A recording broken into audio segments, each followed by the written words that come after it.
আমরা তো খেলোয়াড়, আমরা তো বা অনেক ক্লাবেই খেলেছি। এর মধ্যে আবনি আমার একটা পার্ট ছিল আমার লাইফের, এবং আমার কোচিংয়ে আবনি একটা পার্ট। সুতরাং ট্রফিগুলো তো আসলে খেলোয়াড়দের মানে কষ্ট, ঘাম ঝরা, ডিংরে ট্রফি জিতা এটা অনেক কঠিন একটা ব্যাপার, এই সাধনাটা অনেক বড় ব্যাপার।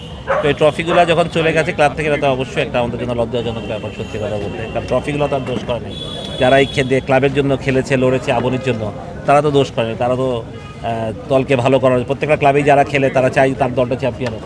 এরকম আবনি হয়তো বা তার স্মৃতি ছিল অনেক চ্যাম্পিয়ন হওয়ার, স্মৃতি ছিল অনেকগুলো চ্যাম্পিয়ন। হয়তো বা যখন আমরা কেউ পুরান ক্লাবে আসি বা ট্রফি রূপে যাই, তখন আমরা বলতে পারে এই সালে আমরা খেলেছিলাম এই দলে, বা আমাদের নেক্সট প্রজন্মে হয়তো বা জানে যে এই ক্লাবের ওই সময় কারা খেলোয়াড় ছিলেন, কোন সময় নিউ ভাই অধিনায়ক ছিলেন আবনি দলের, কোন সময় আকরম ভাই অধিনায়ক ছিলেন, বা হকিতে সাদিক ভাই কিংবা টুটুল ভাই যারা ছিলেন ফুটবল, সালাউদ্দিন ভাই যারাই ছিলেন। তো এইটা তো আবনি অনেক বড় একটা স্মৃতি। বাট আমার মনে হয় ট্রফিগুলো কেন নিয়ে গেলো এটা আমাদের আসলে কাউরির বোধগম্য না। এটা তো আবনির একটা স্মৃতি, আবনির একটা, আমাদের সবার একটা মানে মানে ইমোশন জড়িত আছে প্রত্যেকটা ট্রফির সাথেই না, যারা আমরা যখন আবনি ক্লাবে খেলেছি বা চ্যাম্পিয়ন হয়েছি। তো সেটাই এর জন্য খারাপ লাগছে। এই ট্রফিটা নিয়ে কাউরির আসলে কোনো লাভ হবে না, এমন কিন্তু একটা গোল্ডের কোনো ট্রফি না বা ডায়মন্ডের কোনো ট্রফি না, এটা বিক্রি অনেক টাকা দেবে। বাট এটা হয়তো অনেকের ইমোশন জড়িত পুরো ক্লাবটার। তো আমি চাই যে যারাই নিয়েছেন তারা এসে দিয়ে যান ট্রফিগুলো। এরকম অনেক সময়ই এসছে না, এরকম তো এটা নতুন না, পট পরিবর্তন হয়েছে। তারপরে তো আবনি, আজকে যদি আপনি বলেন যে আমরা মডার্নে খেলেছি, তো মডার্ন বলতে বিএনপি বোঝায়, আবনি বলতে আওয়ামী লীগ বোঝায়। তো যখন আমরা আওয়ামী লীগের সময় কি মডার্ন ক্রিকেট খেলেনি, ফুটবল খেলছে না?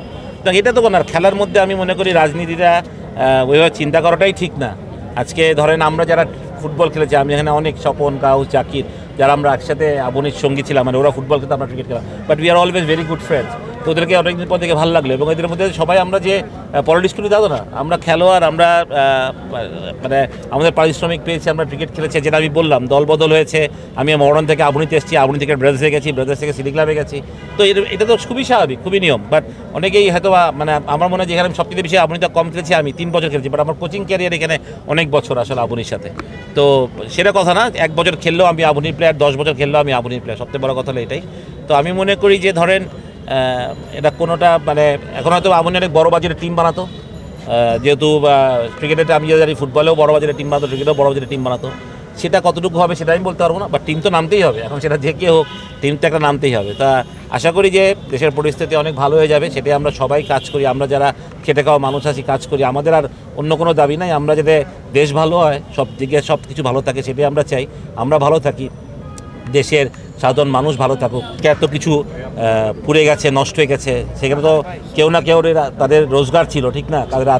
তাদের কি হবে আমরা তো কেউ চিন্তা করছে, কেউ আমরা একবারও আমি দেখিনি টিভিতে খুলে কথা বলছে যে সেই প্রতিষ্ঠানের যে একটা এমপ্লয়ি, সে 25,000 টাকা বেতন পেত, তার সংসারটা কীভাবে চলে, তার তো 2টা বাচ্চা থাকতে পারে, তার স্কুলের যাওয়া আসার খরচ থাকতে পারে, সেই খরচগুলো কে দিবে আসলে? প্রতিষ্ঠিত আমি আমি আমি যে চাকরি করি আমিও বেতন পাইনি, তা কে দিবে আমাকে আসলে? তো ইটস ভেরি টাফ টাইম। তো আমার মনে হয় এই সময় টাফ টাইমে আমরা যে কেউ অনেকে অনেক রকমের মন্তব্য করছি, which is not fair enough. আমি মনে করি দেশকে আমরা আগে গড়ার চিন্তা করি, আগে এইসব না চিন্তা করি, দেশকে গড়ার চিন্তা করি। দেশের অনেক ক্ষতি হয়েছে, সেই ক্ষতিগুলো সাধন করি, সবাই সবার জায়গা থেকে চেষ্টা করি।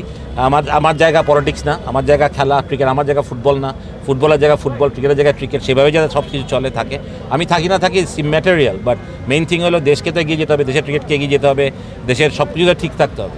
তা আমরা ওইটা দিয়েই করি। আমার মনে হয় যে আমরা অনেক কিছুতে পড়ে আছি, সবাই স্বপ্ন দেখছে, অনেক কিছুই দেখতেই পারে, বোর্ড প্রেসিডেন্ট হবে, বোর্ড এটা হবে, সেটা হইতেই পারে, কিন্তু এখন সেটা পজিশন না। একটা নতুন সরকার এসেছে, তাদেরকে আমরা সাপোর্ট করি যাতে ভালো কিছু হয়, এবং আমরা সেই পথেই যেতে চাই। আমি তো সেটাইভাবে মনে করি, যা হয়েছে হয়তো একটা ইমোশন, একটা ক্রোধের বশবর্তী হয়ে অনেক কিছু ক্ষতি হয়ে গেছে আমাদের, যেটা আমরা হয়তো এখন আফসোস করি, যেটা না করলে হয়তো ভালো হতো।